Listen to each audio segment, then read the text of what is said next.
ಪತಿ ದೇವರು ರೇಣುಕೆಯಿಂದ 3 ಸಲ ಕೂಗುದೊಳಗಾಗಿ ನನ್ನ ಪೂಜೆಗೆ ಜಲವನ್ನು ತರಬೇಕೆಂದು ಹೇಳಿದರು.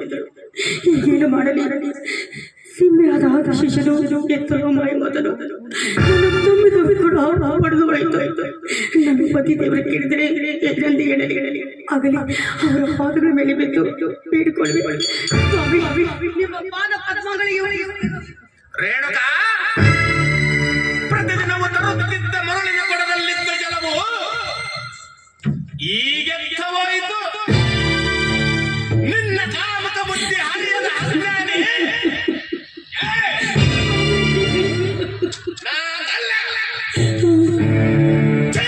ದುರಾತ್ಮಳೆ ಸಮಯದಲ್ಲಿ ಸಿರಿ ಸಂಪತ್ತು ಅರಸತ್ವನೆಂದಿಗೂ ಬಯಸಲಾರನೆಂದು, ಸಿರಿ ಸಂಪತ್ತು ಅರಸತ್ವನೆಂದಿಗೂ ಬಯಸಲಾರನೆಂದು ಪ್ರಮಾಣ ಮಾಡಿದ ನಿನ್ನ ವಚನ ಈಗೆತ್ತವಾಯಿತು. ನೀನು ಪತಿವ್ರತೆಯೇ?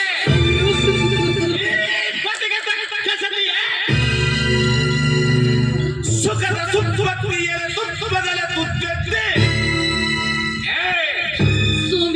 ಸುಖದ ಸುತ್ತುವತ್ತಿಯೇ ತುತ್ತು ಬದಲ ತುತ್ತುತ್ತೆ.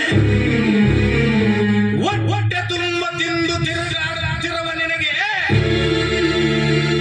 ಈಗೆತ್ತ ಗೊತ್ತಾಗುವುದು ಸತಿ ಧರ್ಮದ ಲೀಲೆ. ಸತಿ ಧರ್ಮವನ್ನು ಮೀರಿ ನಿನಗೆ ಈಗ ಎನ್ನ ಪಾದ ಮುಟ್ಟಲು ನೀನು ಅರ್ಹತಲ್ಲ.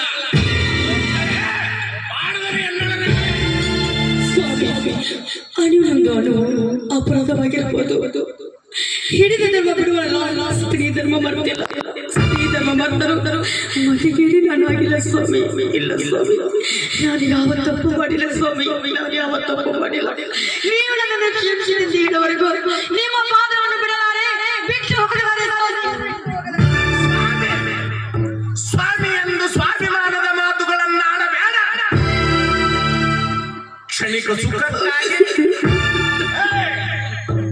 ಕ್ಷಣಿಕ ಸುಖಕ್ಕಾಗಿ ಮನಸ್ಸೋತು ಸತಿ ಧರ್ಮವನ್ನೇ ಮೀರಿ ನಡೆದೆಯಾ? ಚಂಚಲಾದ್ಯದಿಂದ ದೇಹಕ್ಕೆ ಮೈಲಿಗೆಯನ್ನಂಟಿಸಿಕೊಂಡೆ ಸಾರ್ವಭೌಮ ದಂಪತಿಗಳ ಉದರದಲ್ಲಿ ಜನಿಸಿ ಸರ್ವ ಸುಖ ಭೋಗವನ್ನೆಲ್ಲ ಅನುಭವಿಸಿ ಮಹಾಜ್ಞಾನಿಯಾದ ಯೋಗಿವರನ ಕೈ ಹಿಡಿದು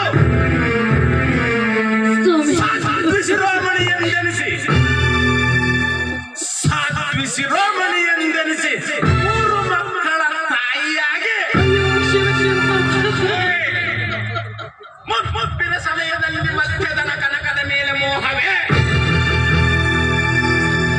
ಮತ್ತೆಂದು ಅವುಗಳ ಮೇಲೆ ಆಸೆ ಪಡುವುದಿಲ್ಲವೆಂದು ಪ್ರತಿಜ್ಞೆಯ ಮಾಡಿ ಮತ್ತೆ ಮೋಹ ವ್ಯಾಮೋಹಕ್ಕೆ ಬಲಿಯಾದೆಯ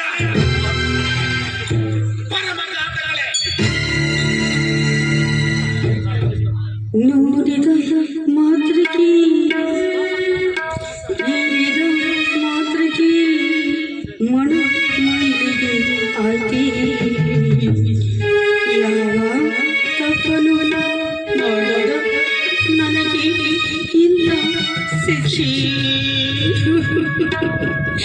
ನೋಡಿದ ಮಾತ್ರಕ್ಕೆ ಮನ ಮೈಲಿಗೆ ಆಯ್ಕೆ.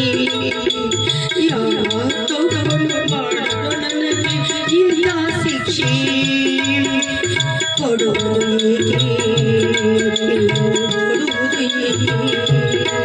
ಸ್ವಾಮಿ.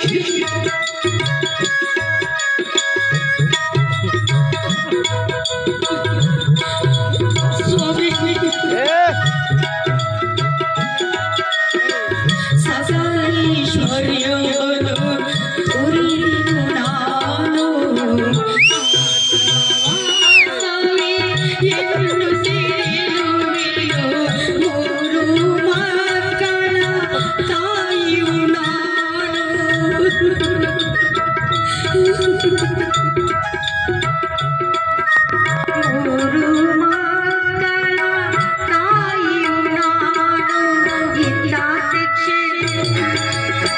ಮಾಡುವುದು ಏಕೆ ಇಂಥ ಶಿಕ್ಷೆ ಕೊಡುವುದು ಏಕೆ ಬಾಳಲಿ ನಾನು ನನ್ನವಳು ಬಾಳಲಿ ನಾನು ನನ್ನವಳು ನೋಡಿದ ಮಾತೃಕೆ ಕೇಳಿದ ಮಾತೃಕೆ ಮನ ಮೈಲಿಗೆ ಆಯ್ತೆ ಯಾವ ತಪ್ಪನ್ನು ಮಾಡದ ನನಗೆ ಇಂಥ ಶಿಕ್ಷೆ ಇಂಥ ಶಿಕ್ಷೆ ಇಂಥ ಶಿಕ್ಷೆ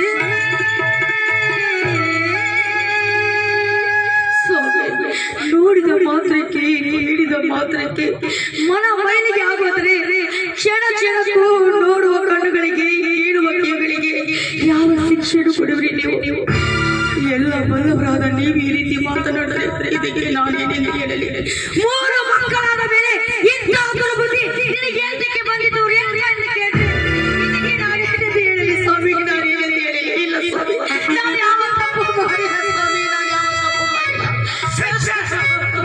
ನಿನಗೆ ಶಿಕ್ಷೆ ಈ ಮಾತು ಹೇಳಲು ನಿನಗೆ ನಾಚಿಕೆ ಆಗುವುದಿಲ್ಲವೇ ಎನ್ನ ಮನದ ಆಸೆಯನ್ನು ನಿರಾಸೆ ಮಾಡಿದೆಯ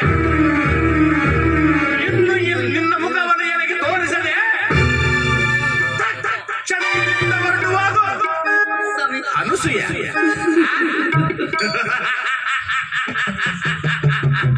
ಅನುಸೂಯೆಯಂತೆ ಪ್ರದುರತೆಯಾದಳು ಅಹಲ್ಯೆಯಂತೆ ಅವಿವೇಕಿನೀನಾದಿ ಮೂರ್ಖಳೇ ಮಹಾಘಾತಗಳೇ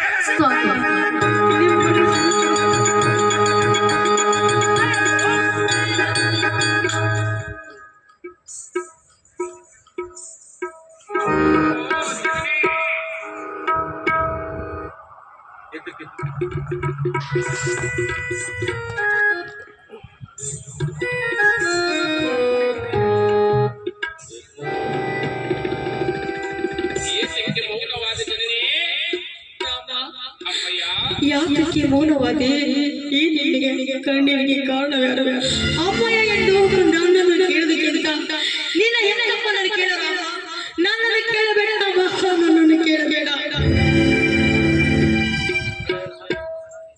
ಅಪ್ಪಯ್ಯನೇ ಪ್ರಳಯ ರುದ್ರನಂತೆ ಕೋಪವಂತಾಳಿರುವುದಕ್ಕೆ ಕಾರಣವೇನು ನಿನ್ನಿಗೆ ಎದುರಾದ ಹತಮರು ಯಾರೋ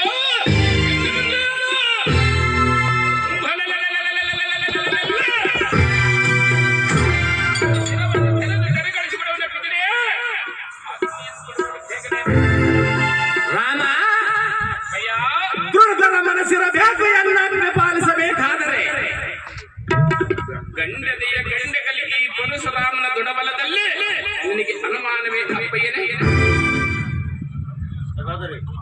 ಹಾಗಾದರೆ ಪ್ರತಿಜ್ಞೆಯ ಮಾಡುವೆಯಾ ತಂದೆಗೆ ಕೊಟ್ಟ ವಚನ ಪಾಲಿಸುವೆನೆಂದು